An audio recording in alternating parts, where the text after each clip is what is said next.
A vantagem das obras-primas de pequena extensão é que logo você tem oportunidade e força de vontade de fazer uma releitura. Foi o que aconteceu comigo e o Menino de Engenho, que eu li há alguns meses e que agora reli mais recentemente. No começo eu tinha considerado o livro muito bom, mas confesso que eu fiquei surpreendido pelo momento em que ele se encerra, como se faltasse algo, mas agora na releitura eu percebo que é a clareza solar e o tamanho exato que fazem desse livro uma verdadeira obra-prima. Comprando este livro ou qualquer outro produto, desde que através dos links abaixo da Amazon, você ajuda o canal com uma pequena porcentagem da sua compra.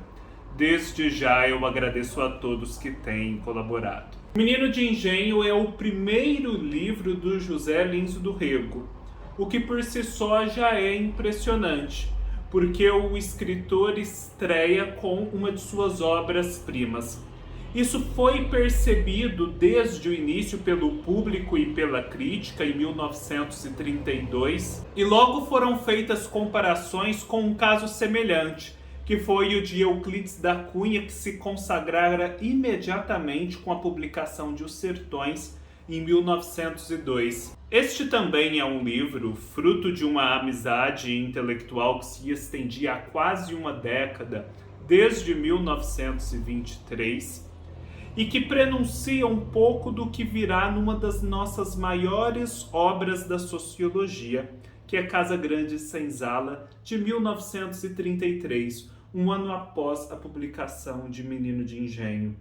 Desde 23, José Lins do Rego e Gilberto Freire eram amigos, trocavam impressões e se debruçavam sobre uma realidade que lhes era comum. Este é o livro que inaugura o chamado ciclo da cana-de-açúcar, em que o escritor vai retratar aquele ambiente dos engenhos do Nordeste, aquele modo de produção que atingira o seu apogeu. Em 32 sai o Menino de Engenho, o primeiro volume, em 33 Doidinho, em 34 Banguê, em 35 Moleque Ricardo, em 36 Usina. E finalmente, depois de um hiato de 7 anos, em que o autor publica outras obras fora do ciclo da cana-de-açúcar, sai o seu volume final e, para muitos, o seu maior livro, Fogo Morto, em 1943. E o que faz deste livro um livro tão importante? O José Lins do Rego não só se interessou por esse tema dos engenhos de açúcar, pelas casas grandes e as antigas senzalas, por esse modo de produção que persistia, ele também era um filho desse sistema. O seu avô materno era um senhor de engenho. Aqui, apesar da pequena extensão do livro, nós temos um vasto panorama de tudo o que se relaciona com esse sistema de produção, com esse modo de vida, com esse ambiente. Em Menino de Engenho, nós não temos um momento de decadência da produção açucareira. Muito pelo contrário. Aqui nós temos uma fazenda, um engenho que vive próspero. Porém, ao lado dele, há um engenho em que a decadência já se prenuncia e paira como uma sombra. E essa sombra vai ganhar cada vez mais amplitude e se alargar ao longo do ciclo da cana-de-açúcar. Aqui nós vemos então como funciona esse sistema de um ponto de vista econômico, de um ponto de vista sociológico, quem são os personagens típicos desse ambiente, quais são as interações padrão entre eles. É muito patente aqui a questão do patriarcalismo. O senhor de engenho foi sempre o patriarca modelo da história brasileira, aquele em torno do qual gravitava não só as mulheres, a família, como também os diversos agregados, empregados, escravizados, aquele que mandava no local. Neste momento, o que temos do livro, a abolição da escravidão é algo recente. Há, portanto, escravos forros que continuam vivendo ali no engenho.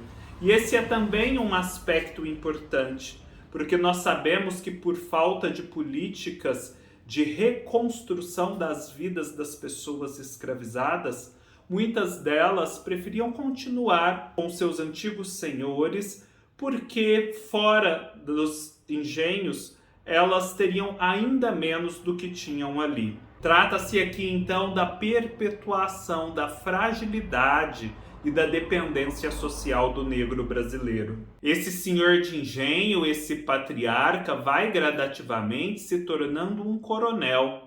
E aquele coronelismo que marca os inícios da nossa república começa a se fazer presente aqui. Esse modo muito particular de assegurar a lei e a ordem nas regiões mais distantes do nosso país. As relações de compadrio e dependência também são patentes, os agregados, os empregados, a dependência dos padrinhos, das madrinhas, as permissões que se pedem, o medo que se tem do grande senhor de engenho. As crendices do povo também são muito bem retratadas aqui, crendices que têm uma forte interseção com o que depois será chamado folclore brasileiro. E aqui nisso temos também um contraste com o que é a religião católica no engenho e podemos arriscar um alargamento em toda a história do Brasil profundo. Muitos pensamos que a religião católica, principalmente por ter sido a religião oficial do Estado por muito tempo, gozava aqui de extremado poder e muita penetração nas consciências e nos hábitos das pessoas. Óbvio que a influência, e principalmente uma influência difusa, eram muito fortes. Porém, a igreja sempre teve muitas dificuldades aqui no Brasil para estabelecer um clero forte, para estabelecer um trabalho forte de catequização. As ordens religiosas em determinada altura não eram muito numerosas e inclusive o sistema do padroado lá no Império dificultou muito a expansão e a organização da igreja. De modo que senhores de engenho como esses, que eram na verdade os pontos de referência de toda a gente, o que seria o modelo a ser seguido, eram homens e famílias, de um modo geral, de religiosidade católica muito precária. Eles mal sabiam o catecismo, era uma religião muito mais imbuída de crendices, de superstições, do que de uma fé mais sólida. Se quer ir à missa todos os domingos, que é um dos mandamentos mais básicos para um católico, era algo que era seguido pelo senhor de engenho ou mesmo por uma de suas filhas que se apresentava como mais cândida, mais devota, mais terna, de quem se esperaria, portanto, que frequentasse mais a igreja. Há também aqui o contraste com os modos de vida citadinos. Alguns parentes vêm visitar os senhores de engenho, vêm visitar suas famílias, vêm da cidade aqui, vêm do Recife, e eles têm modos muito diferentes. As moças falam francês, frequentam o teatro, tocam música, se vestem de um modo diferente. O fetiche da terra também aqui é muito presente. Afinal, o senhor do engenho, fala-se dele, orgulhava-se justamente porque começara com um engenho de um tamanho e fora comprando terras e mais terras e mais terras, até tornar o seu engenho uma terra a se perder de vista. Onde a vista alcançava era dele a terra. Portanto, o latifúndio que se consagra está muito presente aqui. E como não pensar nesse fetiche da terra mesmo hoje, em que os ricos muitas vezes empregam suas fortunas em comprar terrenos e mais terrenos, imóveis e mais imóveis? A ligação com a terra, com os animais, também é muito presente. E nisso nós temos uma interseção com as crendices e também um pouco daquela vida e educação sexual dos meninos. Afinal de contas, vendo como os animais da roça se reproduzem, como acontece esse lado mais animal da sexualidade, que o menino da roça se educa sexualmente. Portanto, ele se educa mais pelo lado animalesco, se esquecendo um pouco, sendo, portanto, um pouco ignorante do que há de humano e próprio em termos de sentimento no ato sexual, que não é igual ao de um boi ou de uma vaca. Eu já falei tanta coisa aqui, mas afinal de contas, como tudo isso é retratado nesse livro, mais parece um tratado de sociologia, quiçá um monte de verbetes de uma enciclopédia em que vamos lendo a respeito da sociedade, do mundo do engenho de açúcar. Mas não. O José Lins do Rego, numa prosa que é muito límpida, muito objetiva, muito clara, que alguns críticos dizem até meio jornalística, mas que em nenhum momento deixa de ser altamente literária, tem um grande poder de síntese e consegue falar de tudo isso que eu mencionei, dar todo esse panorama, pintar esse painel de uma forma orgânica, através de uma narrativa em primeira pessoa de Carlos, que recorda a sua infância entre os 4 e os 12 anos. Portanto, é pelo filtro das impressões de uma criança que os elementos mais significativos daquela sociedade são registrados e transmitidos a nós. E eu penso que o José Lins do Rego foi muito feliz e profundo ao escolher essa perspectiva, pois talvez seja mesmo a perspectiva de uma criança a mais fiel, a mais capaz de alcançar aquilo que realmente importa na nossa sociedade, aquilo que depois vai emitir ecos, vai jazer personalidades, vidas, até o final delas, mesmo em situações, em contextos que já são tão diferentes do original. O menino Carlos é órfão de pai e de mãe, pelo seguinte motivo: aos 4 anos acontece uma grande tragédia. O seu pai, que era um homem impetuoso e violento, mas ao mesmo tempo amoroso, ou seja, um louco de pedra, assassina a sua mãe, muito provavelmente por ciúmes.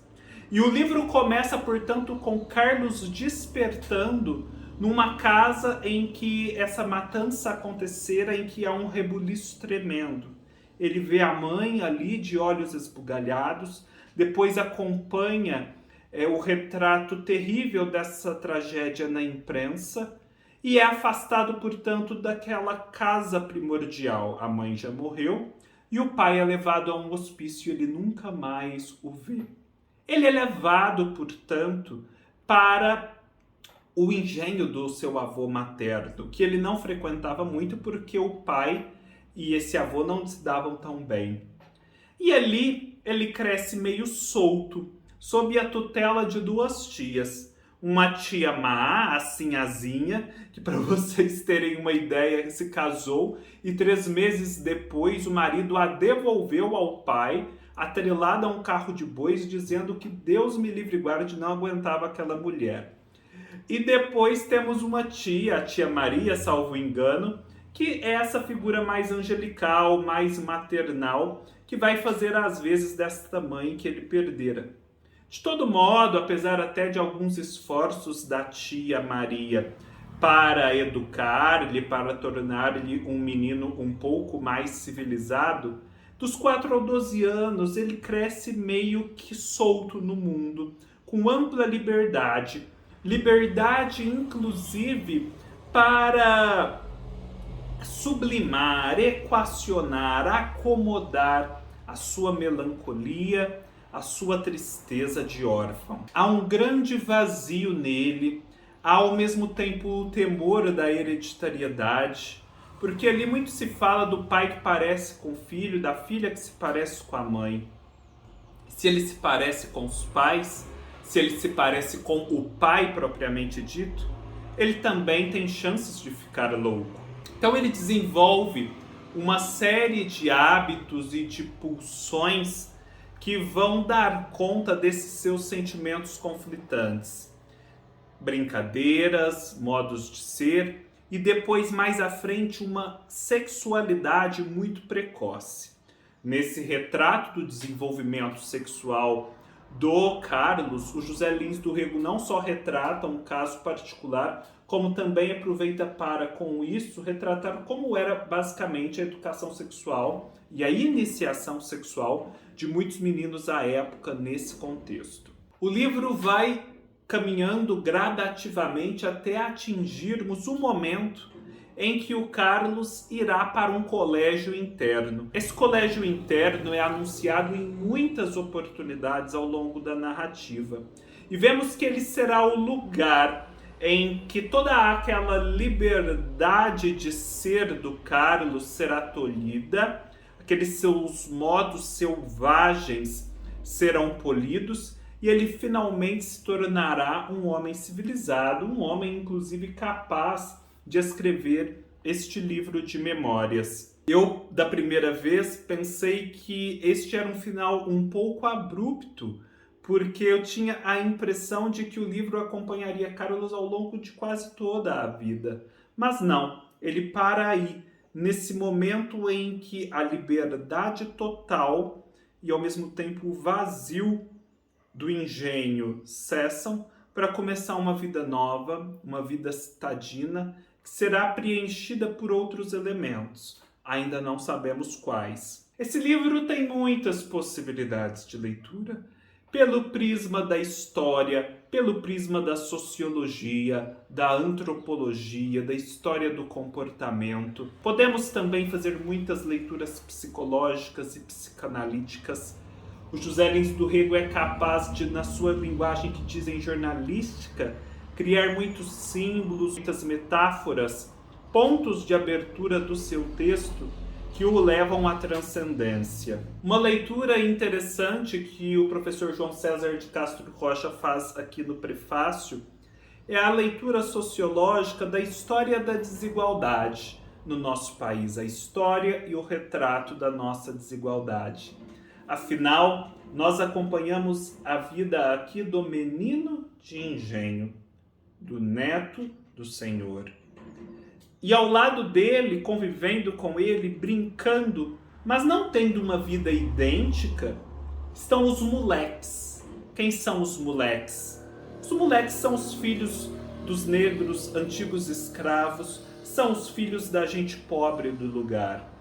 Há uma convivência, há aparentemente um nivelamento entre todos eles, mas por referências sutis e muito bem pontuadas pelo professor João César de Castro Rocha, podemos perceber que, na verdade, há grandes diferenças.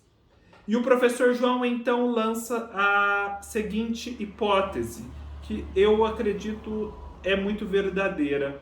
Boa parte da dificuldade no nosso país em vencermos a desigualdade, a pobreza, o racismo, é que há uma proximidade de convivência entre o rico e o pobre, entre o branco e o negro.